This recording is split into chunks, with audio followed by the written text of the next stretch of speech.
सादर नमस्कार सम्मानित मित्रों, मैं जगदीश सोनी आप सभी का ज्योतिष मित्र।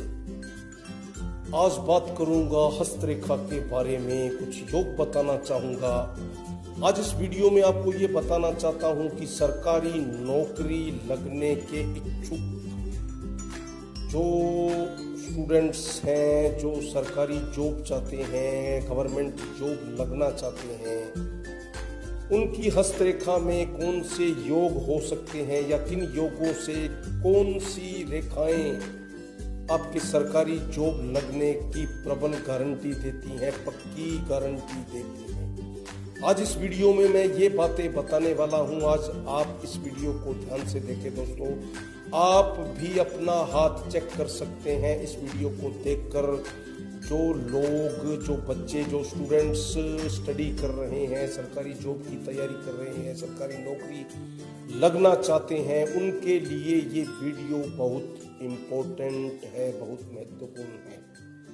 तो इस वीडियो को देखकर आप जान सकते हैं कि क्या सरकारी जॉब लगने की, सरकारी नौकरी मिलने की संभावना है या नहीं है। आपकी हस्तरेखा क्या कहती है। वो इसलिए मित्रों कि सरकारी नौकरी सभी लोग चाहते हैं, सभी को सरकारी जॉब, काफ़ी बच्चे, काफ़ी स्टूडेंट सरकारी जॉब लगना चाहते हैं, क्योंकि सबसे अच्छा जीवन यापन करने का सबसे अच्छा और आसान तरीका हमारे हिंदुस्तान में, हमारे भारत में सरकारी नौकरी लगना, इसी को माना जाता है। तो आज इस वीडियो में ये सब बातें बताने वाला हूँ। तो शुरू करते हैं। मैं अपनी हस्तरेखा में आपको ये सब बातें बताऊंगा कि कौन सी रेखा कहाँ हो, कौन सी रेखा कहाँ किससे आकर मिले तो सरकारी जॉब मिलने की संभावनाएं बनती हैं। मित्रों, हथेली है, ये मेरा हाथ है, ये भाग्य रेखा है। बीच में, हथेली के बिल्कुल बीच में, यहाँ मणिबंध से निकलकर एक रेखा जो सीधी रेखा जाती है, इसे भाग्य रेखा कहा जाता है। आप इस रेखा को ध्यान से देखें, ये भाग्य रेखा है। ये सभी के हाथ में नहीं होती, जिन हाथों में होती है बिल्कुल हथेली के बीच में से एक रेखा निकलती है। यहाँ से ब्रेसलेट से शुरू होकर हथेली का जो शुरुआत है, यहाँ से शुरू होकर एक रेखा सीधी जाती है, उसे भाग्य रेखा कहते हैं। मित्रों, भाग्य रेखा से एक रेखा निकलकर बृहस्पति पर्वत की तरफ जाए, यानी इंडेक्स फिंगर की तरफ जाए, यहाँ एक रेखा, ये भाग्य रेखा है दोस्तों। सीधी रेखा भाग्य रेखा होती है। यहाँ से एक रेखा निकलकर इंडेक्स फिंगर की ओर जाए, जिसे जुपिटर का पर्वत कहते हैं, जुपिटर माउंट कहते हैं, बृहस्पति का पर्वत कहते हैं। बृहस्पति के पर्वत तक जो रेखा जाएगी, भाग्य रेखा आपकी अच्छी हो, उसमें से एक रेखा निकलकर अगर बृहस्पति पर्वत पर जाती है तो ऐसा बच्चा, ऐसा स्टूडेंट, ऐसा जॉब लगने का इच्छुक, सरकारी नौकरी चाहने वाला व्यक्ति निश्चित तौर पर सरकारी नौकरी प्राप्त करता है, गवर्नमेंट जॉब पा सकता है। इसके अलावा अगर इस भाग्य रेखा से, इसी भाग्य रेखा से एक रेखा निकलकर अगर सूर्य पर्वत की तरफ जा रही है, सन माउंट, ये जो आपकी रिंग फिंगर है, इसे सूर्य की अंगुली कहते हैं, सन माउंट कहते हैं। सन माउंट भाग्य रेखा से निकलकर कोई रेखा सूर्य पर्वत पर जाए तो भी सरकारी जॉब मिलने की प्रबल संभावना बनती है।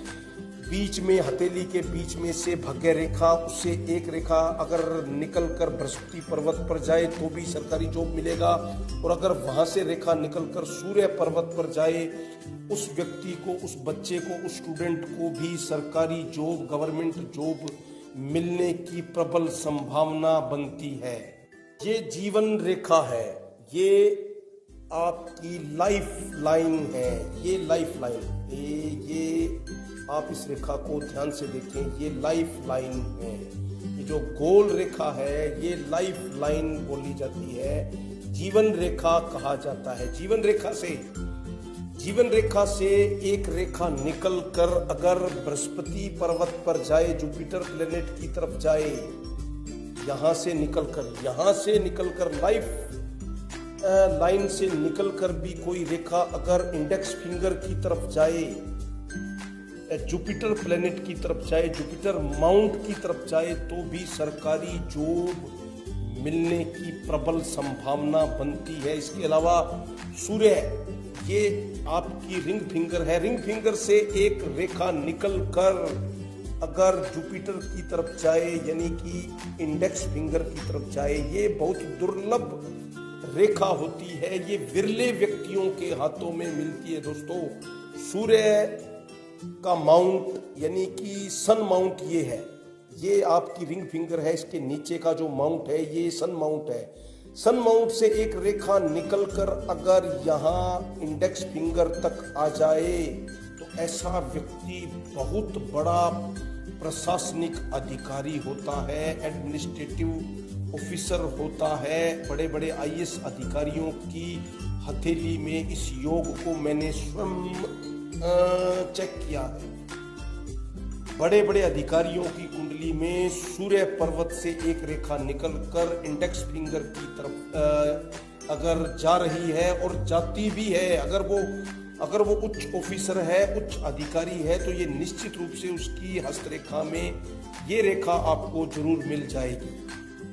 और इसके अलावा आपके 3 पर्वत, शनि, ये जो आपकी मिडिल फिंगर है ये शनि की अंगुली है, और ये सूर्य की उंगली है, ये आपका बृहस्पति है, जुपिटर है। ये तीनों माउंट उभरे हुए होने चाहिए, 1, 2 और 3। ये तीनों माउंट अगर उभरे हुए हैं तो ऐसे व्यक्ति को निश्चित रूप से सरकारी जॉब मिलता है, उसकी आर्थिक स्थिति हमेशा काफ़ी अच्छी बनी रहती है।